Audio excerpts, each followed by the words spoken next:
Découvrez en avant-première le nouveau service d'InfoLive TV. Recevez gratuitement chaque jour, en vidéo, les informations d'Israël et du Proche-Orient sur votre mobile. Pour vous abonner, entrez sur notre site www.infolive.tv et cliquez sur la bannière Service téléphone mobile. Bonjour à tous, ici Jérémy Devray-Benichou pour le flash du 12 août 2007. C'est aujourd'hui que le gouvernement doit se prononcer sur le budget 2008. Le Premier ministre Ehud Olmert est apparu confiant puisque le budget devrait emporter une large majorité après que le Parti travailliste, principal allié de la coalition, a annoncé sa volonté de ne pas provoquer de crise. On s'attend toutefois à des marchandages de dernière minute. Poursuivons avec cette information qui nous parvient de nos confrères du Sunday Telegraph. Le Hezbollah serait en train de procéder à l'acquisition de terrains appartenant à des chrétiens et des musulmans sunnites dans le sud du Liban. Il s'agirait pour le mouvement terroriste chiite de renforcer ses positions le long du fleuve Litani qui marque la frontière avec la zone tampon établie par l'UNIFIL entre Israël et le Liban.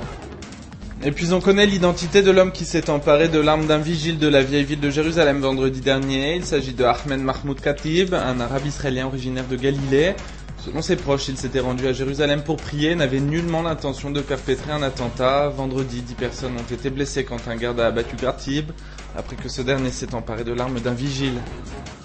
On apprend que le gouvernement américain fera figurer le groupuscule libanais du Fatah el-Islam sur la liste des organisations terroristes internationales. Le secrétariat d'État devrait en faire l'annonce officielle ce lundi. Proche d'Al-Qaïda, le Fatah el-Islam est en prise à de violents combats avec l'armée libanaise au nord du pays. Et puis comme nous vous l'annoncions la semaine dernière, le Hamas vient de donner confirmation de la constitution d'une marine de guerre palestinienne composée de 150 hommes. Selon le mouvement de la résistance islamique, cette flotte est destinée à sécuriser la côte de Gaza et à empêcher les trafics par voie maritime.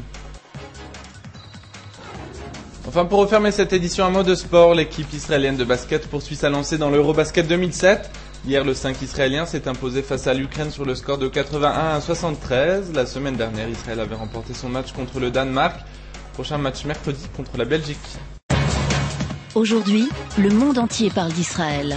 Mais qui parle d'Israël au monde entier, en temps réel, en 4 langues et en direct de Jérusalem? InfoLive.tv, la première chaîne de télévision internationale israélienne. 24 heures sur 24, 7 jours sur 7, suivez de l'intérieur l'actualité d'Israël et du Moyen-Orient. Des reportages, des interviews, un grand journal et des flash infos en images dès que l'actualité l'exige.